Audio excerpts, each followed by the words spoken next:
Mr. President, if you really love Ghanaians so much, please, that same energy that you're using to focus on South Africa, take that same energy and focus also on the Ghanaians that are dying in Libya.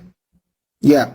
The total number of Ghanaians that die in Libya per month is more than the Ghanaians that are dying in South Africa combined. I just heard that the Ghana president have decided to take South Africa to the African Union. He have decided that South Africa needs to face repercussions on their actions against African migrants. Listen, ladies and gentlemen, nobody should get me wrong on this video. I love the Ghana president so much. What that man has been able to achieve as the president of Ghana is unimaginary. He has made sure that Ghana is being respected around the whole world. Right now, not all these Western countries that jokes with other African countries, they don't try it with Ghana. They don't, because they know the kind of president that Ghana has at the moment. This man alone has been able, in just a few terms, he has been able to make the Ghana currency to fight with the United States dollar. So he has done a lot for the people of Ghana. But I want to say this, Mr. President, if you really love Ghanaians so much, please, that same energy that you're using to focus on South Africa, take that same energy and focus also on the Ghanaians that are dying in Libya. Yeah. The total number of Ghanaians that die in Libya per month is more than the Ghanaians that are dying in South Africa combined. I'm not talking about the Ghanaians that die in South Africa for these African migrants and all of those kinds of stuff. No, I'm talking about the total number. Ghanaians that die by accident, or by sickness, or by this, or by that, or combine their total. It doesn't still reach the amount of Ghanaians that die, that have been treated, or that have been used as spare parts in Libya. Because I've never heard you talk about this. But this small issue in South Africa that just happened, you have already sent plane to go and pick your people. Send plane also in Libya. Listen, guys, let me tell you people something. If somebody does not want you in a particular place, do not force yourself. South Africans, they have made it very, very clear a long time ago. We don't want you. We don't need you. Go away. You people, you still sit there, you are complaining. They are xenophobic. They are xenophobic. You are still sitting there. They are xenophobic. You are still, you come out and shout, South Africans are xenophobic. Go back home. You say no. When something happen now, we start hearing noise all around the continent of Africa. You see, this is our continent of Africa. We cannot do without each other. We need each other to survive. But if one particular country sits and say, oh, we don't need you, it's fine. Go. Leave their country for them. Leave South Africa for, let the South Africa be for the South Africans. Leave the country for them. First of all, he's taking South Africa to African Union. What African Union? Do we have an inactive organization? Do we have an active organization that cares about the people of Africa? Because this African Union, they don't care. It's only this issue of South Africa that have come now. They have carried their pot stomachs. All of them. Pot stomachs come back and shocking nonsense. Thousands of Africans are dying all around the continent of Africa. They are not shocking. There's no one country in Africa that you will go there and don't find some kind of issues. If it's not civil war, it is lack of medical facilities, it is poverty, it is this, it is that. But the African Union is silent. They are not talking.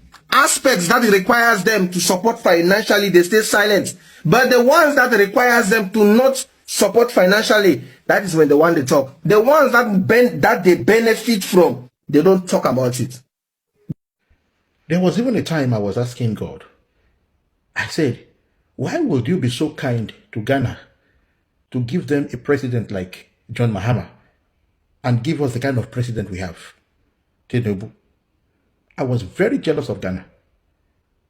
So when you see me speaking against John Mahama, I am not disrespecting his intelligence. John Mahama is one of the most intelligent presidents in Africa. Very ruthless. It never joked with Ghanaians. And I compare the development, infrastructure, and every other thing of Ghana to Nigeria. You can see that in the next 50 years, Nigeria is going to be nowhere near Ghana. Now, because of the leader they have. But what is really getting me so annoyed is this issue of him against South Africa and ignoring what is happening in Libya. Because what is happening in Libya is not just affecting Nigerians alone. Ghanaians are there. Those people are Ghanaians. Their life matters so much. And then the people that have lost their life in Ghana, they are nothing compared to the people that are dying in Libya. Libya is also part of Africa.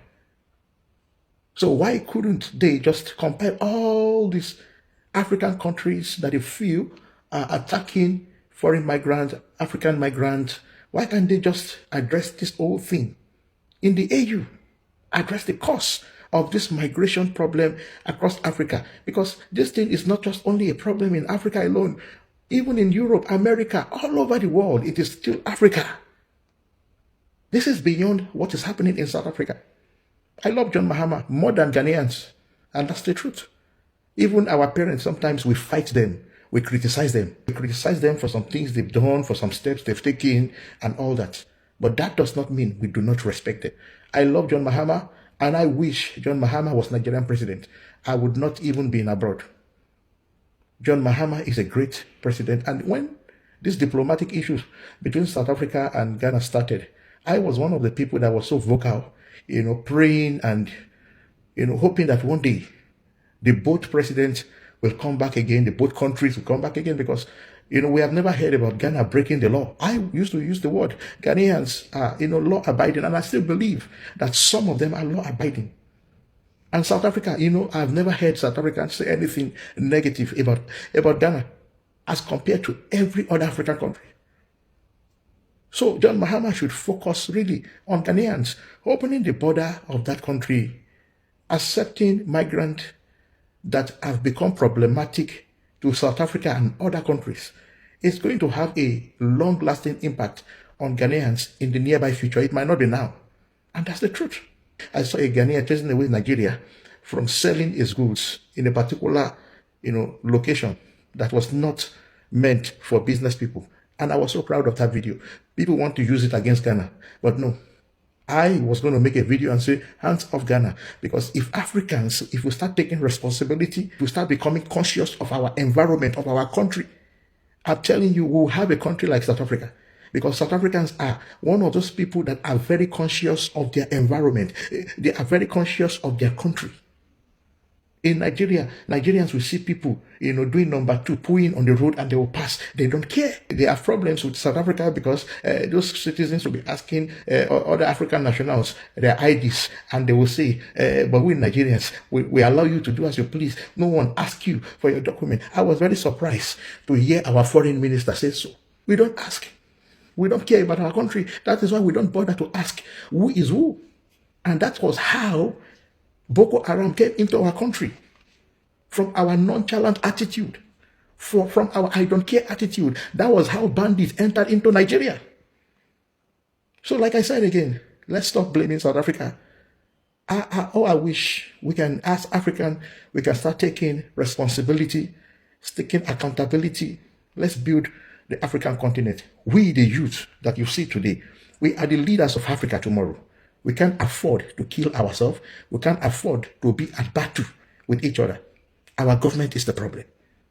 Ghana, they are very lucky. They have a president that cares so much about them, but they still need to hold him accountable. Why are Ghanaians running away from Ghana? Why are Ghanaians suffering in Ghana? And that's the truth. If Mahama can concentrate on the people of Ghana, the way he is acting right now, I'm telling you, Ghana will become another South Africa. Ghana will become another UK. Their currency is excellent, powerful. That is a promising future for a country like that. So that is my take on these Ghanaians.